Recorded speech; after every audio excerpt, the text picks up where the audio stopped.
The thoughts, ideas, and opinions you are about to hear are those of our guests and not necessarily those of the Beyond Expectation podcast. We reserve the right to take the creative liberty to tell our stories in the most entertaining way possible, so you are not advised to accept everything presented as fact.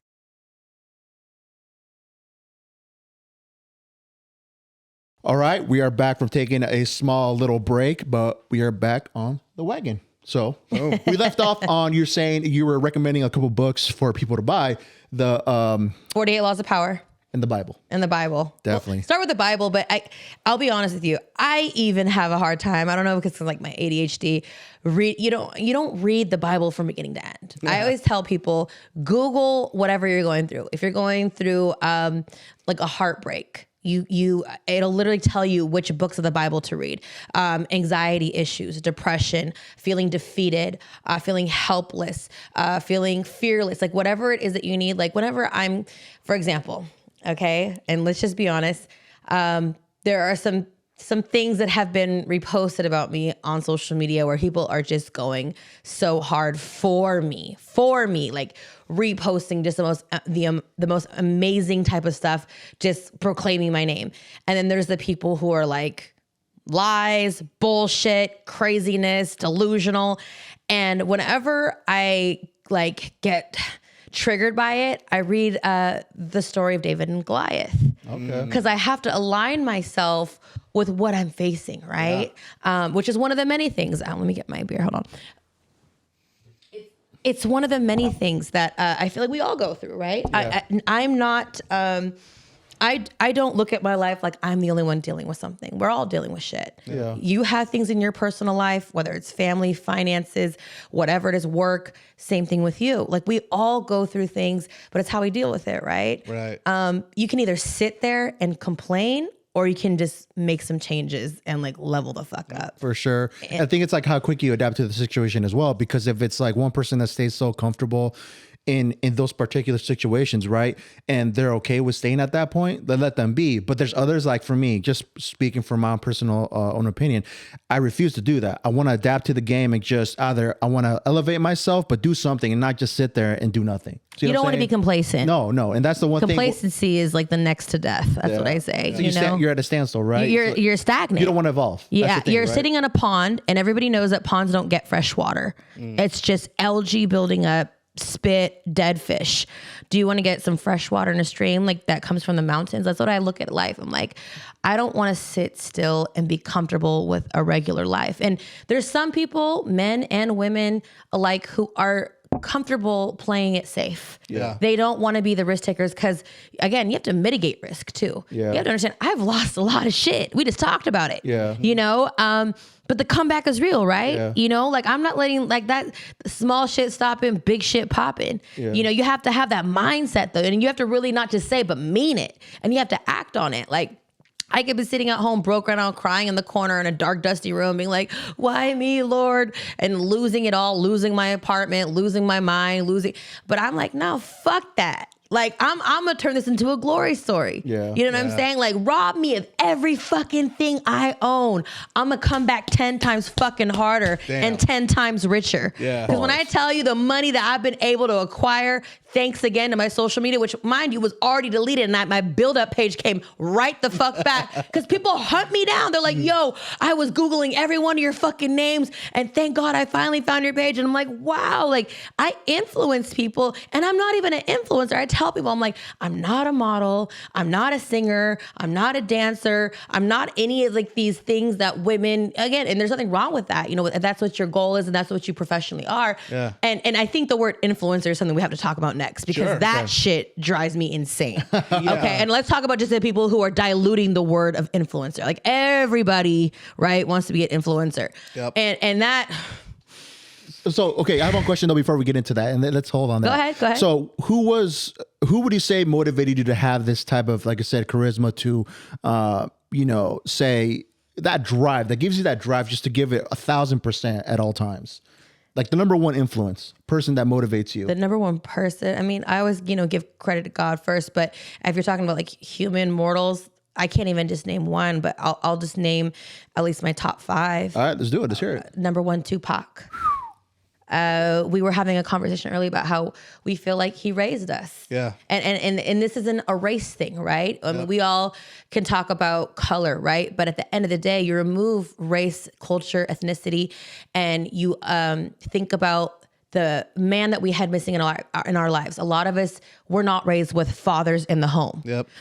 Or if we were raised with a father, he wasn't the type of father figure that you ideally would want. Right. And I love my dad. Okay. I have a great father.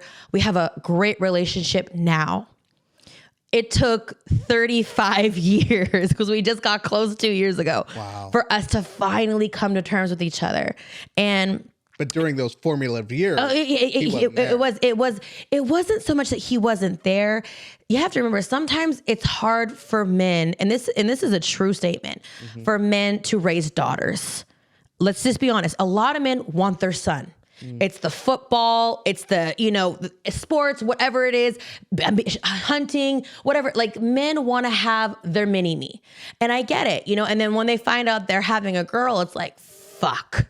And it's just the truth. And what's wild when you say that is I'm a father of 2 daughters. Okay. And I think that, you talk about God, right? I think God gave me a gift, giving me 2 daughters. And just being that father figure that I never had. Yes. And then having that added responsibility to raise daughters in this crazy fucked up world. It's scary. It is scary. Yeah. It's scary. And it's not that men don't want to have girls, because I'm not going to make a blanket statement saying that all men who have daughters are like, fuck my life. I know what you're saying now. But what I'm saying is it's scary. Yeah. My dad told me that. He was like, when I realized I had 2 girls who are not only, talented, but they're beautiful. Yeah. Men are going to be after me. He's like, my dad was so strict with us, and he knew that he couldn't battle us against the world, that we would have to face the world on our own.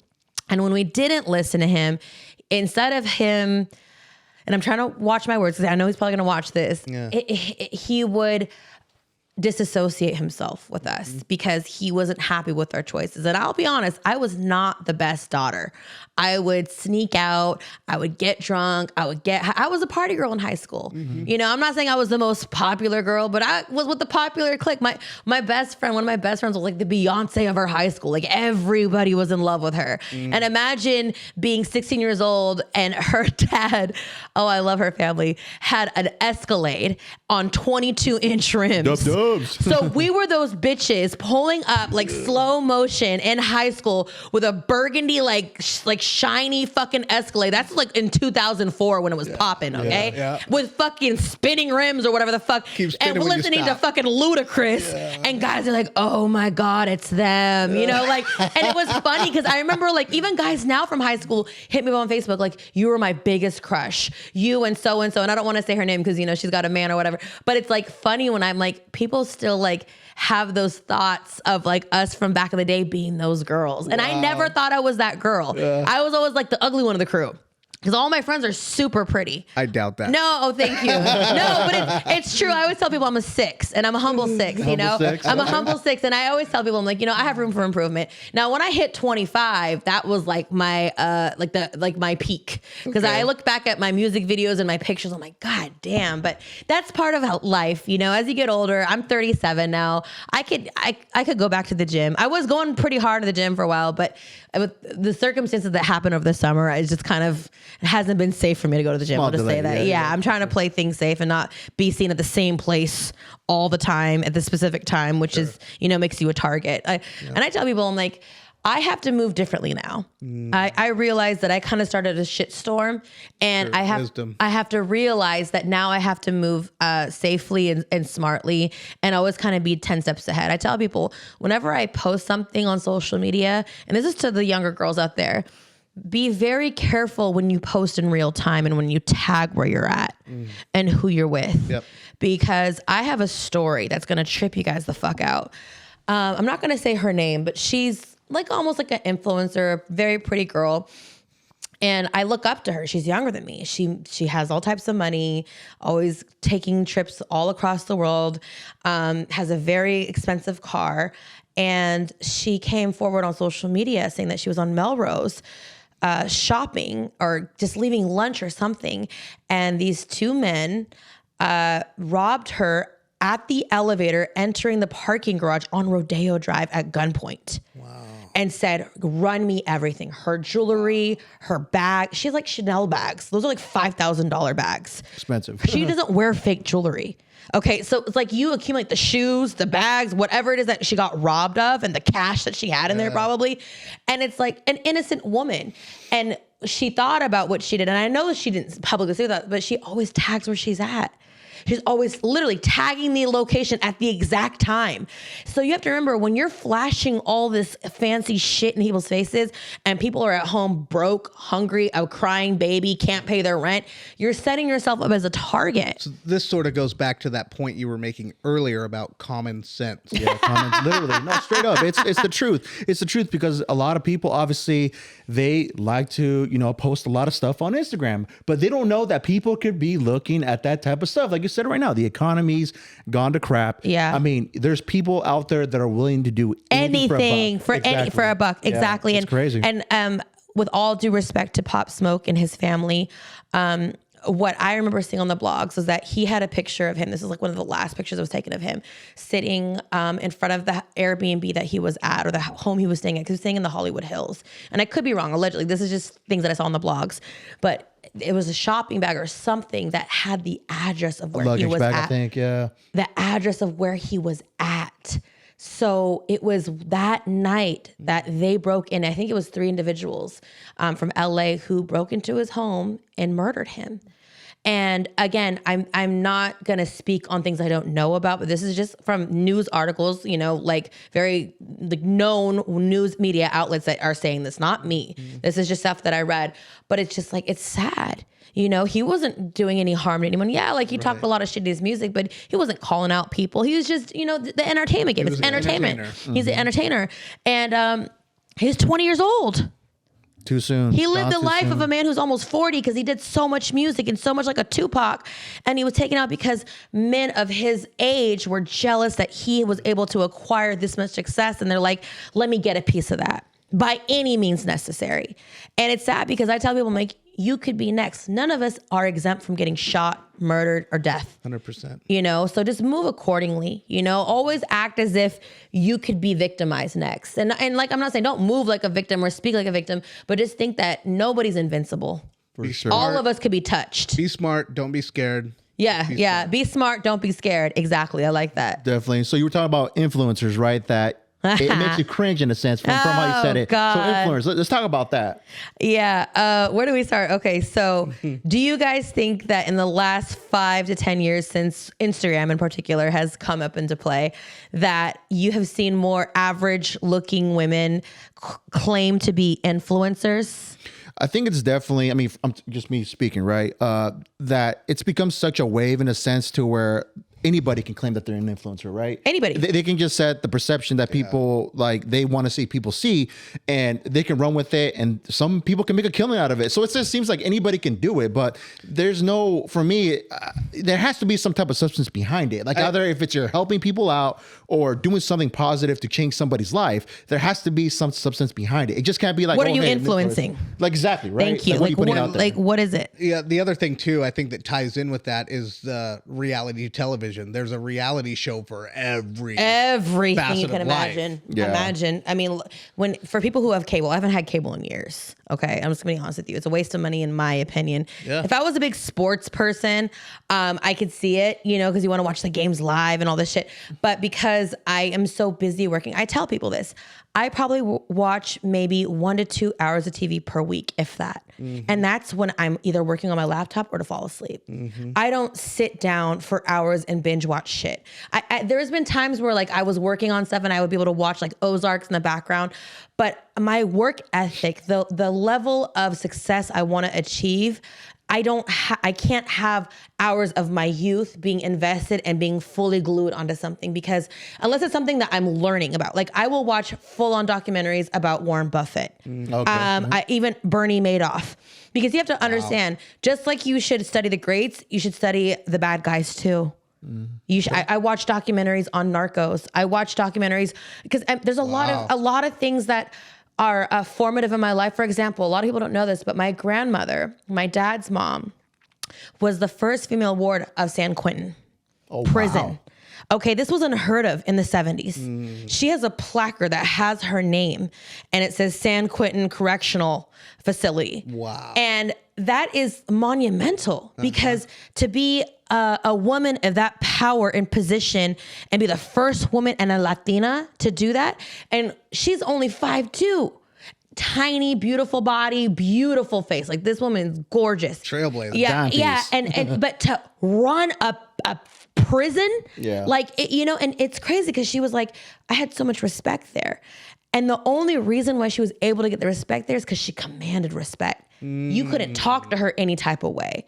She was a single mom of 5. Wow. Okay. She really got it out the fucking mud. She would take day classes and work in the evenings and do factories and packaging cans. And remember, back in like the 50s, options for women to work wasn't like everywhere. Like, now you could do any type of job as a woman. Back then it was like working in a fucking factory, working in a grocery store. Like, it was limited. Yeah. Now women can fucking make more money than men. Yeah. You know, look at a lot of these influencer girls. They're making a lot more money than men who are fucking engineers. Even in corporate America. Oh yes. Yeah. I mean, it's some of these Fortune 500 people are women. Yep. You know, look at fucking Oprah.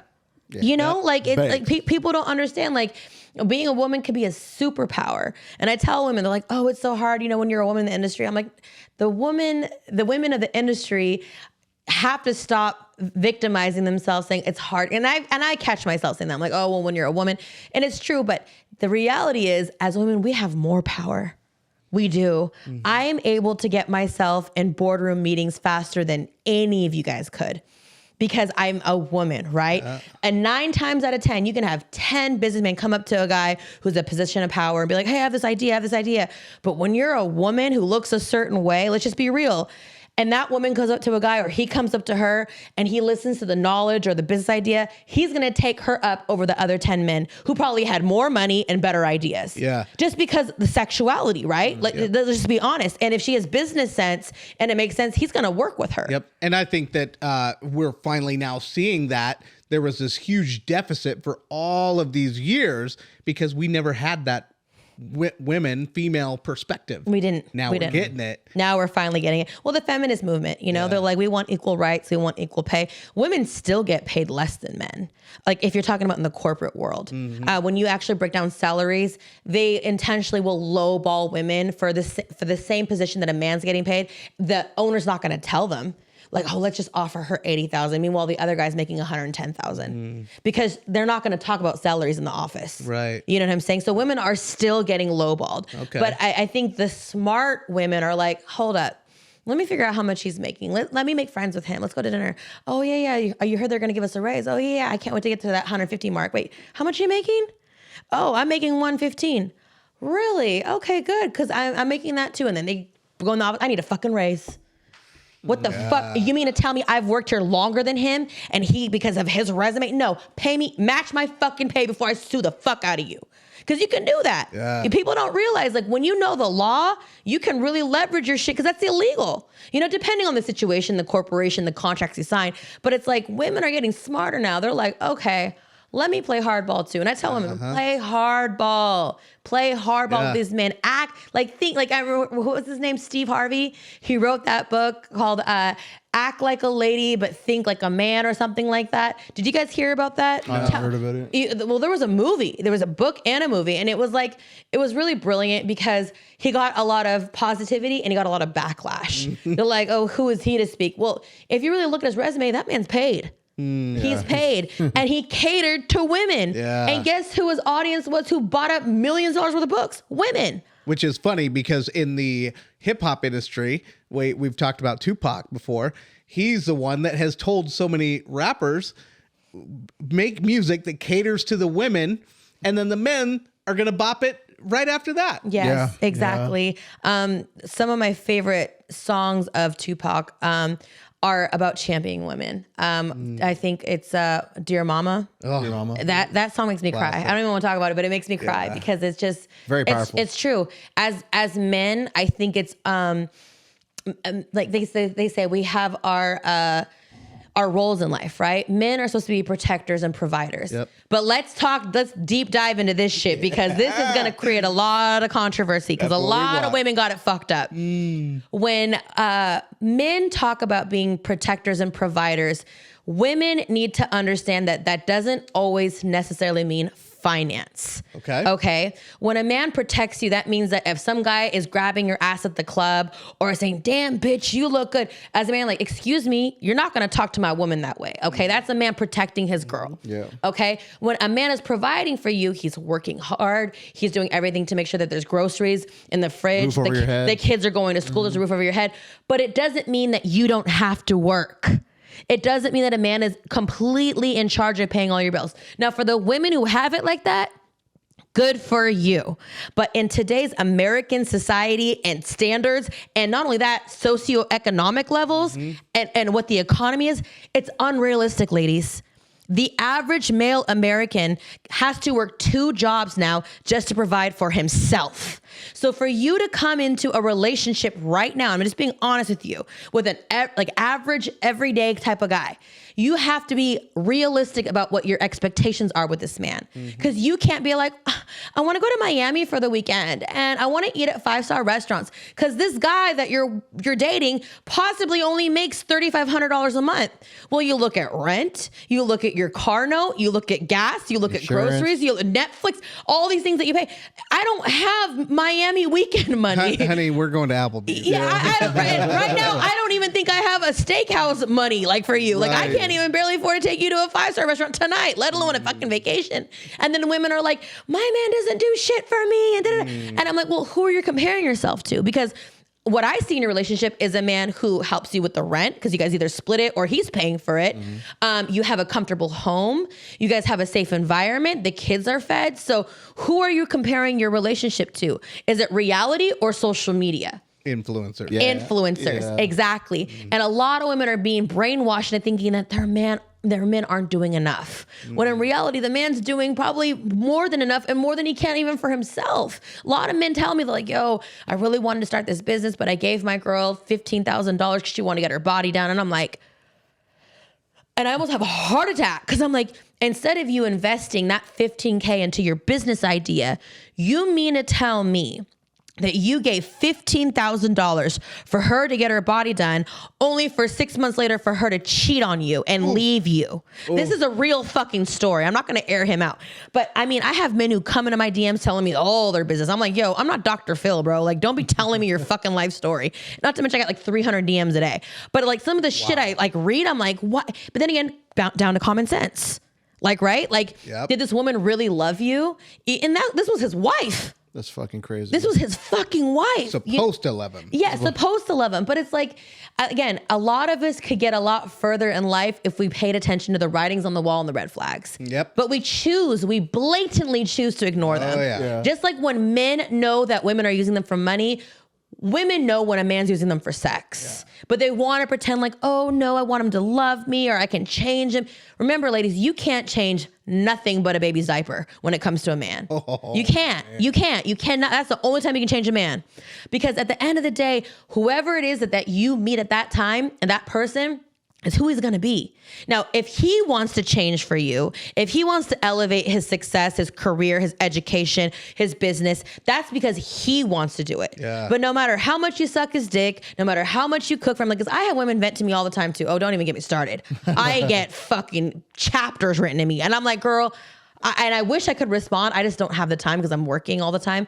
But I'm just like, if you used your common sense, like, why would you give this man a free place to live for a year? Yeah. Why would you pay for him to get a brand new set of tires? Why would you buy him a PlayStation? He's 37. Why would you and they're like listing all the things they did for this man. I'm like, not at one point did you step away from the situation and be like, I've done all these things for this man. What has he done for me? Yeah. So we're on this topic, right? So this, as of now, I think within the interwebs and just right now, there's this topic about what women want, unrealistic expectations, but what men demanded from a woman in retrospect, right? Right. So like one of the ones that opened my eyes to just how things were going in today's dating market, rest in peace, Kevin Samuels. He would talk about all that, and he would, what's crazy, not many people know, but he would talk to a lot of men first, and he would light them up for stuff like, well, what are you doing with your life? What are you doing right now? You can't get 2 jobs. Why can't you work an extra shift? You want to put yourself in these positions. Why not go for a blue collar job? He would just light guys up. Then he moved to the women, right? Yeah. He started telling them the truth. But it seems like every time he would be honest about it, and it's crazy, but this is how social media works.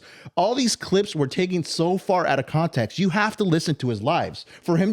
For you to really get the idea of what is the message at the very end of the day, right? Right. And women just hated him. But there was women that said, at one point, I thought I didn't like Kevin Samuels, but he's right. He's telling the truth. I feel like we have the female version right People here. tell me that. They're like, yo, you're like the female Kevin Samuels. Wow. And I'm like, thank you. and at the end of the day, it's not me co-signing, because he said some pretty horrendous shit to women. He's like, how much do you? She's like, I'm 187. He's like, oh girl, that's what a man weighs. And she's like, excuse me? He's like, how tall are you? She's like 5'2". He's like, oh no, girl, you need to hit the gym now. He's like, you get a power gap like a motherfucker. Yeah, he's like, you are heavier than a man in America. Yeah, like he goes in, and I'm like, yo, I wouldn't talk to women like that. Right, you know, so I'm a little bit more censored, a little bit more, because I'm a woman too, that like feminine touch. that feminine touch to it. So I'm like, I have to kind of try to placate things a little bit. But I tell women, like, if you want a high value man, for one, you got to love yourself. And that's a very blanket term. Love yourself. What does that mean? Well, do you work out? Do you keep your figure?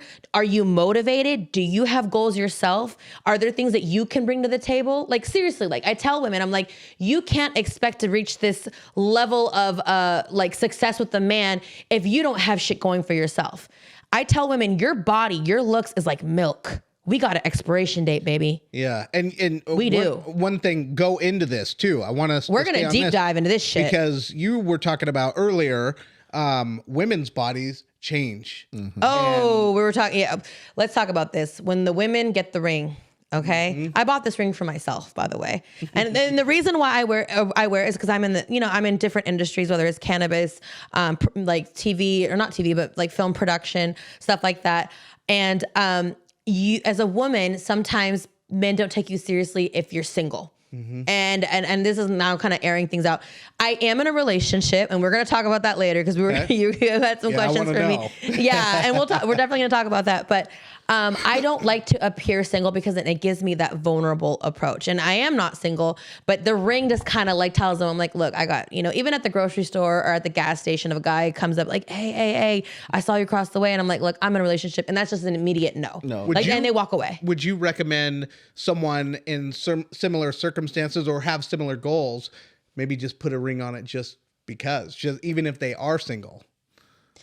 I mean, yes. Because you're talking about not looking vulnerable, right? So you're just... Oh, yeah. Even when I was single, I would tell men that I had a boyfriend or a husband. Okay. Just to like avoid the bullshit. Now, if a man's going to come talk to me about a business opportunity, like how you guys approached me, right? I knew you guys weren't just trying to have me come out here on some, let's, it was on like, look, we have a serious podcast. We're going hard. This is strictly business. And I was like, okay. And I did my research. I followed you guys. I watched your episodes. I'm like, this is something I can get down with, But I think sometimes with women, it just gets complicated because we tend to complicate things more than we should. Sure. And I think when we're dating a man, like I always like to say, there's the 6-month rule, and then there's the 16th month rule. So for the first six months of a relationship with a man, you're going to know the gist of him. Okay. Because remember, I've had guys who I've dated, and I've been in like 4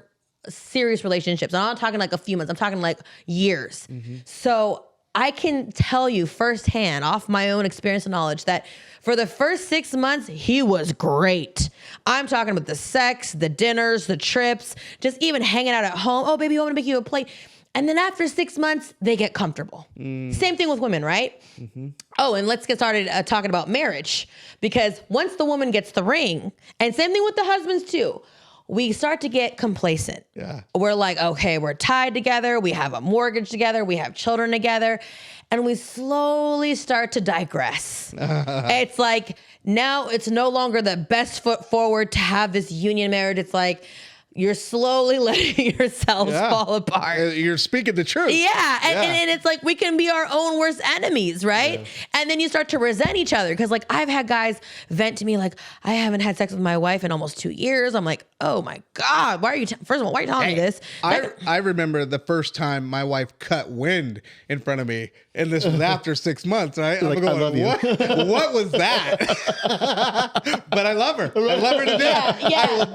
I will never give her up. That was the official sign for you to be like, yeah, we're gonna be with each other for the rest of our life. You would be baby. surprised though by how some men, it's a 50-50. Half of the men want their woman to be feminine 100% of the time. They don't want to see you belch, fart, talk about gross shit. And then there's the other men who are like, just be yourself. I'm gonna love you regardless. You know? Yeah. So that's why I tell women, you have to learn your man. Yeah. You really have to learn what type of man that you're dealing with. And we were talking about this. Like, I feel like when you get involved in a situation, whether it's just courting, dating, sleeping with a man, and then you want to have something that turns into something real, like a real committed relationship, you have to learn what kind of man you're dealing with because you can't change them. Stay with the 16 months now. I want to know now in that. 16 months, I always tell people at that point, you should really know who you're dealing with because for the first 6 months, like I said, the representative's there. Yep. It's like when you go to a job interview, you're going to put your best face forward, your resume. I've done this, I've done that. Damn right. Oh my God.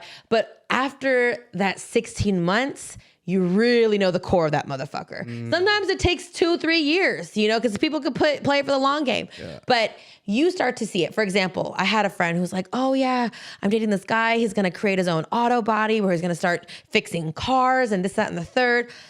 It's been 5 years. He hasn't done shit. She's paying all the bills. Oh no. He's got other babies with other baby mamas. She's working 2 jobs. And I'm like, yo, like, when is enough? Like first of all, you can clearly see by his actions, nothing wrong with watching ESPN and sports. But when he's talking about, oh, I'm going to do this, where are his actions? Are they matching his words? Yeah. Are you enabling it? Or are you trying to like just make excuses for it? Yep. Because women make excuses. Oh, well, it's the economy stuff. That's not my number one thing. I fucking hate when people say that. The economy stuff. Yes, the economy stuff. Do something different. Yeah. There are options that we have to get out of this shitty economy. Trust me. Like, don't blame. People just love to throw that blanket term. Oh, the economy is bad and that's people are getting robbed and all these things are happening. But you don't have to be a victim of the bad economy. Yeah. Money's everywhere. I tell people that. And I'm just like, look, when you're dating this man, you're going to find out within the first 16 months of who he really is. Is he applying hours after he gets off of work to start reading up about how to start a business? Is he getting his stuff trademarked, licensed? Is he applying for the insurance for the business? Is he looking for a lease for his building? Is he investing money into parts? Like, you are going to see the signs of what he's actually doing. Like, I'm sure when you guys have your wives, they know they're watching your guys' production. Yep. They're like, oh, our men are working. They are working. They're serious about, they're investing. They're doing this and that. Look at the equipment, look at the lighting. These men are really about this shit. There's some women who are dating men who are rappers or future mechanics who've just been talking about it for years. And then they want to blame the man. Like, well, he ain't shit. I'm like, you enabled that.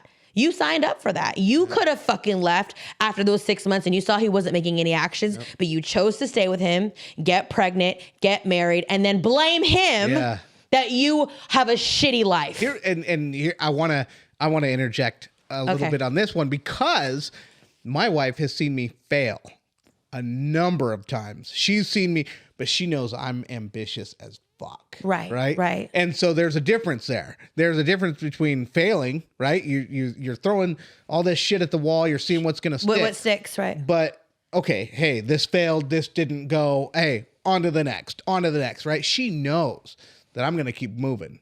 Yes. And so that's the difference. A lot of these guys that I talk, I mean, you're seeing it, you're talking about it.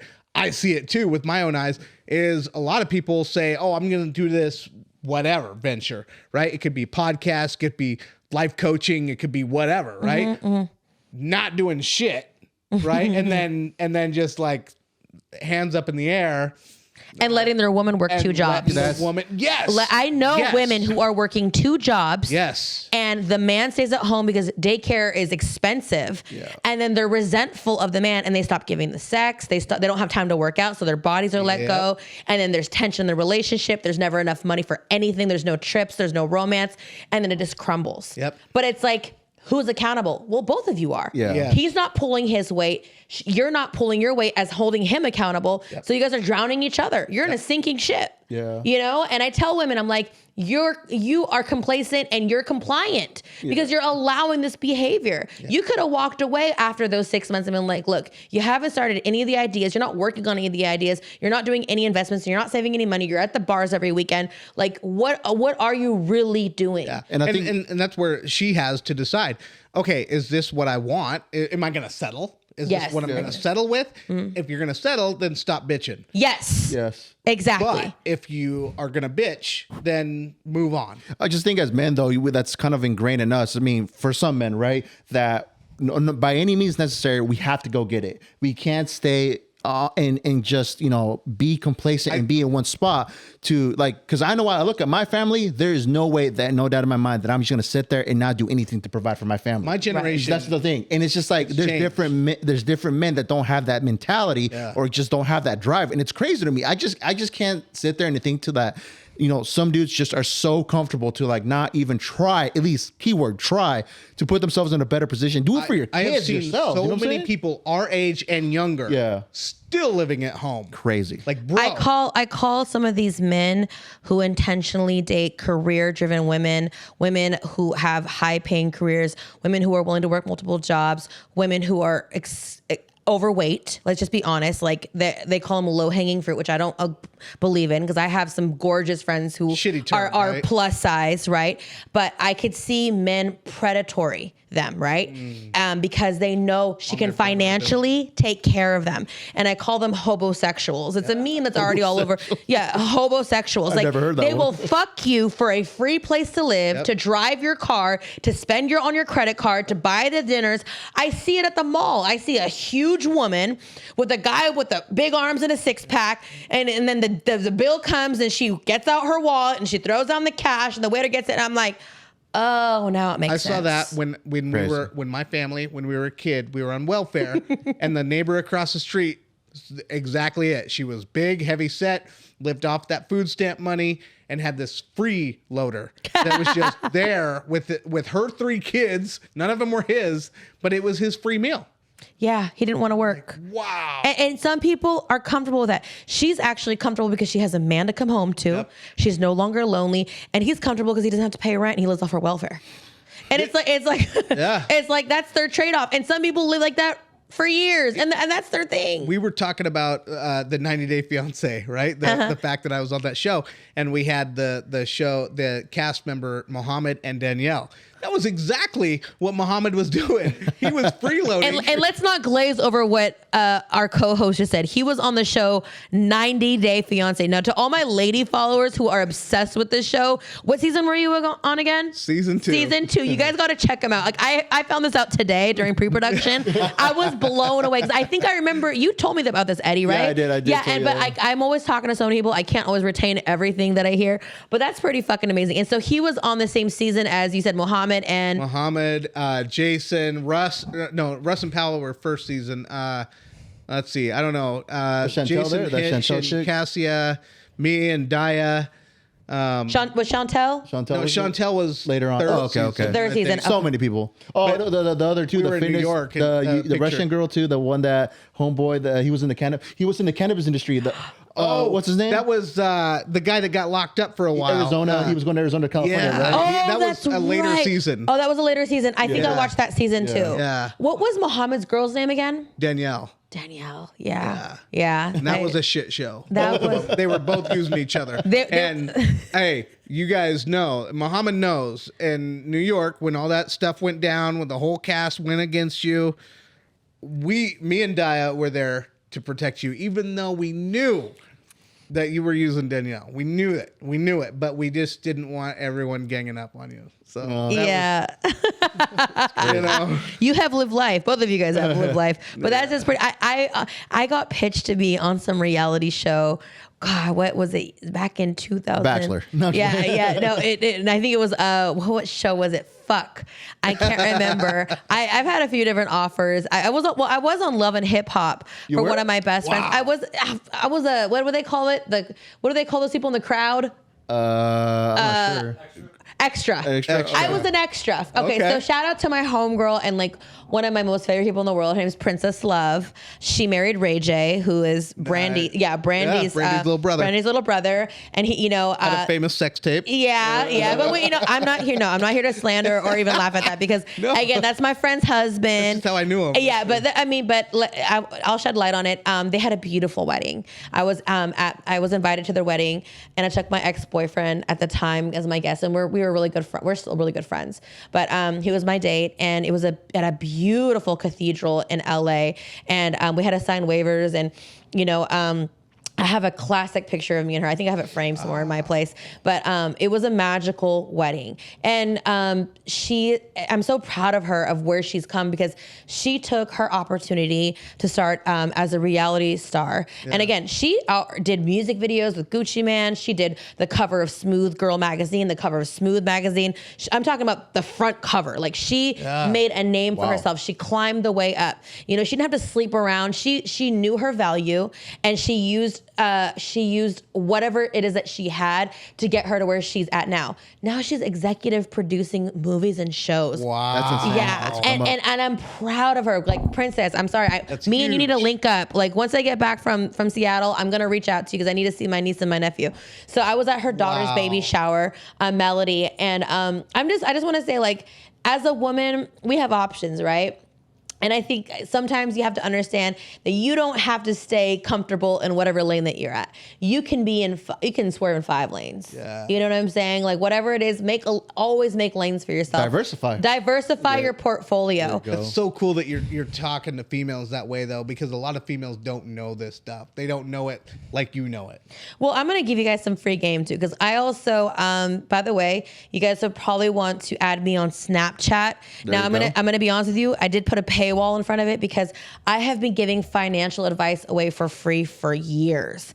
I tell people I was kind of on the front end, I was on the front end of a $500 million company.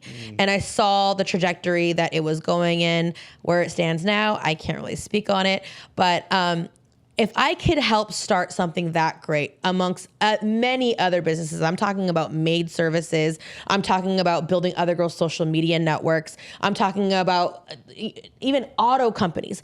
You'd be surprised how many people reach out to me like, dude, your advice tripled my sales. Oh, wow. Like, everything you told me, from the marketing aspect, how to talk to customers, how to scale my business. Roxy, like, I owe you so much. Like, if you ever want a flight somewhere, even people who work at the airlines love me. Cause like, I tell them like, oh yeah, like, cause they tell me they have a side business. Like, oh girl, I'm going to esthetician school. I'm like, once you have your license, shoot me your Instagram. I'll shout it out. You're like, girl, you booked me 2 clients. I made 300 yesterday because of you. Yeah. All off of social media, always fucking network. And so you talk about the paywall. The paywall is what?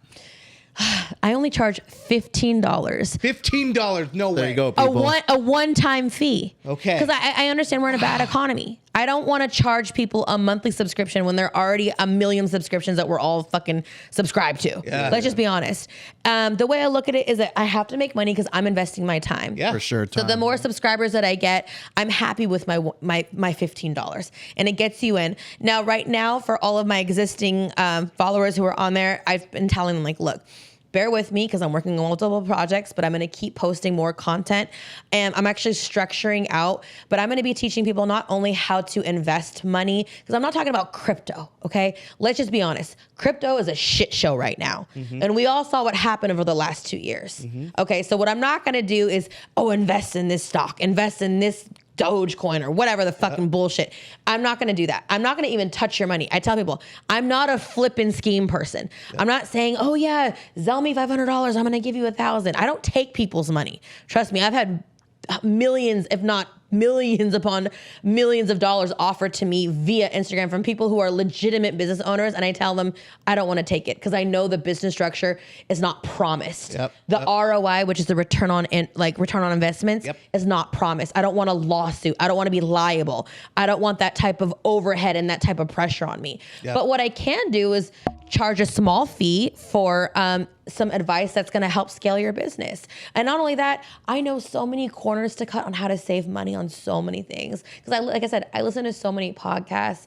I watch so many different things that pertain to business and how to save with your taxes, with tax write-offs, with even apps that help you make money and save money. I tell people, I'm like, look, and I'm not going to even drop this right now for free. But if you guys want to know, again, follow me at Roxy Blanco _official and just say, hey, new Snapchat, just DM me new Snapchat. And then I will, once you make the payment, I accept Venmo, Cash App, PayPal, Zelle. I'll get you subscribed to my channel, and you're going to learn how I'm able to make money, how I invest it, the marketing materials that I get, the products that I get for the low and I retail for the high. A lot of people don't realize this is some free game. Alibaba and Amazon, the 2 A's, there's so much fucking money to be made. Yeah. Now, if you listen to Gary Vee, he's openly talked about this. So it's not like I'm just like giving away the recipe for free. You can buy toothbrushes in bulk. You can buy soaps in bulk. You can buy brushes in bulk, okay, from these websites. You can retail them and have a wholesaler's account on Amazon and make $500 to $1,000 per week in your sleep.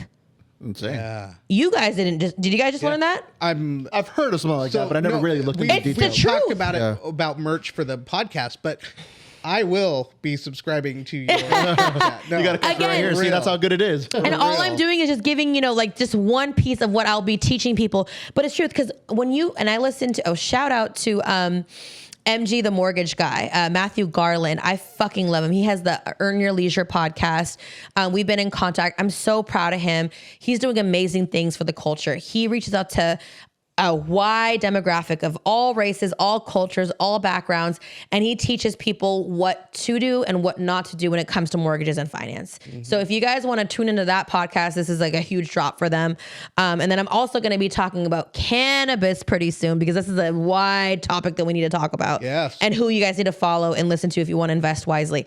But as I was saying, the information that I'm telling you about what Gary Vee said with Alibaba Express and Amazon it's called another stream of income. Now, in order to become successful and to be able to retire at the age of 65, which is no longer happening in America, people are working in their 70s, pushing 80. If they're working a job to job. Yes. Right? If they're working paycheck to paycheck. Yeah. Now the goal is, and I don't know, it sounds extreme, but they're saying if you want to reach, and this is just for the people who want to reach multimillionaire status, you should be having at least 7 streams of income per month. 7 minimum. Okay. And I read a lot of finance magazines. I read a lot of real estate magazines. I just read a lot of business magazines, because I feel like social media can just always be bullshit. But when it's a real branded magazine, like a real media, then you know it's the truth, because these are people who have real jobs that they have to look out for, not just some fake blogger on the internet who Googles some shit or YouTube some shit and regurgitates. These are like people who've actually done real investigative reporting. Yeah. And I'm like, okay, so 7 streams of income. Well, let's think about passive income. Let's think about, for example, if you want to do a documentary, do you not realize that if you do the contracts right, you can get paid for the rest of your life? Yeah, because you earn a certain amount of money every time it's like played. It's streamed. Yeah, it's streamed. And not only that, the check you get on the front end of the production, if it's good enough and salacious enough and intriguing enough, I'm not talking about like 50,000. I'm talking about hundreds of thousands to not if $1 million. Okay, and that's a check like that, but it has to be compelling content. Yeah. If you're in production, try to look at deals from the front end and the back end. The back end doesn't always pay too well because of streaming. Let's just be honest. The streaming money is not what it should be. And that's why there's a lot of lawsuits and a lot of competition with the streaming platforms.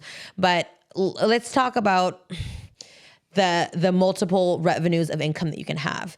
Now, one of them that I just mentioned, which is Amazon, right? That's, for example, you create your Amazon account for wholesaler. And I have a few friends of mine on Instagram who do it. They tell me they make anywhere from $500 to $1,000 per week in their sleep. In their sleep.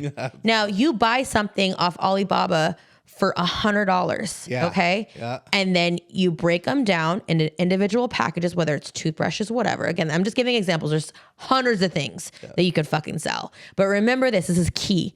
You want to invest in things that people need daily. Yeah. Don't just buy a fucking Boston t-shirt.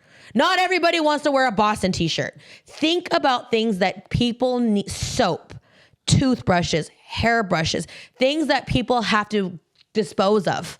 Tampons, think deodorant. What is something that we use every fucking day? Invest in that shit. Yeah. trust me, you're going to have buyers.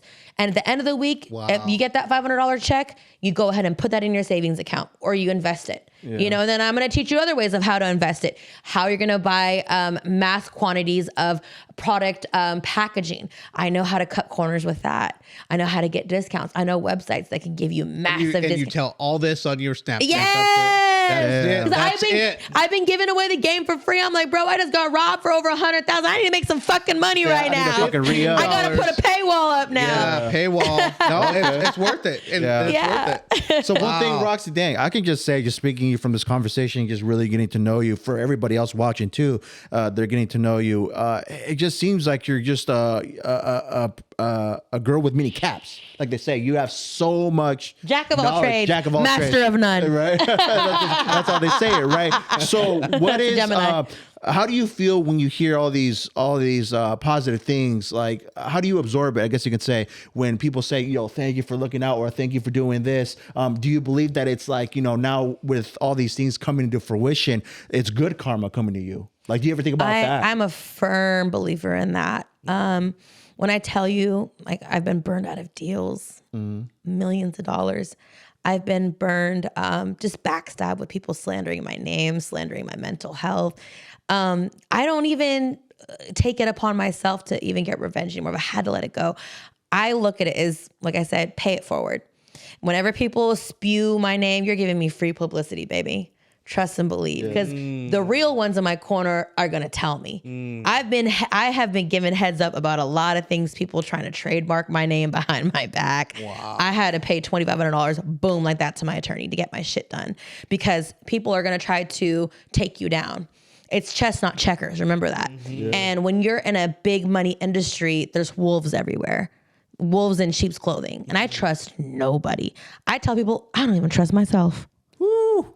Because I don't know what I'll fucking do to you if you burn me. And I tell people, tread lightly around me, because I'm a Gemini, but first and foremost, I'm a woman of vengeance. Okay? Like, I don't let people play with me. I don't. I have gone up against some of the biggest fucking people. And I'm not here to name drop, but I'm not really afraid, because I know God's on my side. And if you know anything about Christianity and God, is that you can't mess with God's children. There's certain codes to the game that you have to really be careful and mitigate your risk with, because when you play with people like me, it's not me that's really gonna come at you. I'm gonna talk some shit. I might make some idle threats, but you gotta be worried about what God has in store for you, because at the end of the day, the cookie will always crumble. That's bars, man. That's bars, yeah. You know what I'm saying? Yeah. And only, honestly, it is survival of the fittest, right? And there's always the weakest link. And sometimes the most powerful chain will break right in the middle. And who's usually in the middle of something? It's usually the strongest person, right? Oh, he's in the middle of this. He's in the middle of this situation. He's in the middle of this corporation. Sometimes it breaks right there, bro. Wow. Got to think about that shit. So, I mean, I tell people, I'm like, I'm not afraid of powerful women. I'm not afraid of powerful men. I'm not afraid of powerful brands, because I know I stand on my fucking truth. There's no smut on my name. I don't owe nobody fucking money. Now, again, the payments I was telling you about, those guys, they're working with me, okay? I might owe them a little money because of that situation. But other than that, I've never robbed anybody. Right. I've never broken into somebody's house. Oh, I didn't even finish the story about the ring that I was telling you guys about. Okay. The ring, these girls try to recruit me in LA to rob people. Oh. NBA players, businessmen, this girl gave me the whole get down. She's like, you're beautiful, come party with us, girl. We get money. And I'm like asking her questions. I'm like kind of feeding into it. I just want to see, I'm being nosy, right? Yeah. This girl had like 2 million followers. You look at her Instagram page, she's in Bugattis, she's in Bentleys, she's in Miami, she's living the lavish life. And you would think that this girl has got like some business going on, or she's doing something big. She scams for a living. Finesse. She finesses these men. They have a group of them. There's a circle of these influencers. Like I said, they're all escorts or scammers. Yeah. And not all of them. Don't get me wrong. There's a lot of hardworking ladies in LA. I'm not going to discredit. I'm not going to make a blanket statement that all these beautiful exotic women on Instagram are scammers. But there's a good amount of them. Okay. And it's all smoke and mirrors. It's all smoke and mirrors. I've seen it all. And she was telling me like, yeah, come out with us to Miami. That's where all the licks are. And when she said licks, I was like, ooh, I know what she's talking about, because I'm from the Bay. Yeah. I'm game the fuck up. So I'm like, oh, okay? She's like, girl, we got a Rolex yesterday. We came up on 30,000 cash, da-da-da. And she's just giving me everything. And I'm like, bitch, you don't even know me. You're just letting me, because she's trying to recruit me that hard. And I'm like, okay, I'll take you up on it. I'll reach out to you next week, girl. I got a lot of business meetings. I just said some bullshit. This was like back in 2018. But I was just blown away that some women really do this for a living and what they want. And I'm telling this to the younger girls, be careful when you have these pretty attractive, because remember, it's a lot of sparkle. And they're going to lure you in. They're going to befriend you first. They're going to invite you to the parties. They're going to show you the lavish lifestyle. That's how they entice you to come in.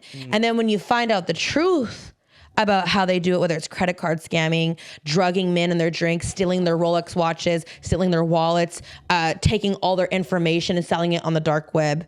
I mean, and guess what? If you watch the movie Hustlers, you'll know exactly what I'm talking about. Was that one with J-Lo and Jennifer Lopez? She was almost nominated. She should have been fucking nominated. That was such a great movie. I lived that fucking life. Wow. And again, I never drugged anybody. I lived the stripper life. Okay, that was like kind of where I started at the age of 18 back in 2004, straight out of high school. And I'm not proud of it. I am not telling these young girls to get in the strip club. Avoid it at all costs unless you absolutely have to. You need to pay them bills. Yeah. Why do you say avoid it though? I think some people might need to know why. Well, it's a little hypocritical because in a way, as women, we all kind of still sell our body for money. And people don't think of it like, no, we don't. Yes, you do. When you are in a bikini, and you're showing your ass and you're at the beach, right? It looks innocent. What's the difference of you being a social media star, showing videos of you shaking your ass and your titties on the beach versus a girl who's at a gentleman's club wearing, because remember, we had to wear clothes at my club. It wasn't a strip club. It was a gentleman's club. Yeah. So what's the difference between me making money off of that, keeping my clothes on, because I kept my clothes on. Yeah. Certain clubs, you have to be nude. Other clubs, you have to be dressed. I was dressed. Okay. So what makes you different from a stripper? If you're selling yourself on social media, if you're even just an influencer, not an OnlyFans girl, but you're getting all these endorsement deals, you're the same thing as a stripper. So that's like the kettle calling the pot black. Yeah. You get what I'm saying? And it's like you're you selling called that the sex industry. You still consider that part of the sex industry? Well, yes and no, because I mean, if you're an influencer, but your influence is your sexuality, your titties, your ass, your face, your body, all the provocative angles that you post, that is technically it, right? But are they going to call themselves that? No, girl, I'm just a model. Well, a model is someone who gets contracts, who gets paid from fashion agencies, from billboards, ads, magazines. Baby girl, where's your contracts? Where is your Fenty deal? Where is your Vogue cover? You're not a model. That's a facade. Yeah. So you don't want to claim it for what it is. You're in the sex industry. You just want a blanket statement as an influencer. And that's okay. I'm not going to hate, but keep it real. Right. True. Wow. Yeah. So much. It's so you're breaking down the nuances. Oh yeah, definitely. Yeah. So from the Bay, coming from the Bay, would you say that getting that hustler, I guess, that hustler ambition came from living in the Bay, like, or growing up in the Bay, or is there any tie to that? Now, this is a statement and a song, and I'm not taking the words literally, so please do not somebody make this as clickbait, because I'm so afraid of this, because people will do that. They'll take the worst thing that you say and make it clickbait and say, she's about this. Yeah. Now, there's a couple of songs by a few famous rappers, like, I'm from the home of prostitutes, pimps, and players. And that's where I'm from. That's what we claim in the Bay. And if you know anything about the history of Oakland, that's some of the most notorious pimps came from there. But it's not that I'm standing for pimping, because I'm not for that. I'm not for pimping, human trafficking, none of that. But when it comes to the term pimp mentality, I tell people I have a pimp mentality. And not saying I'm out about putting women out there and exploiting them for money and using them. I'm saying every situation I look at, I have to get something out of it. My dad raised me like that. My dad told me, don't just be giving up it for free. And it's sad to say that, but like, my dad was real with me. He's like, if you want a man to court you, date you, marry you, take you seriously, he makes sure that you have a car. He's spending money on dinners on you. He's making sure there's a roof over your head. He's making sure that you have nice clothes. You make sure you just don't be giving it up for free. Make a man work for it. Yeah. We're going to cut real quick.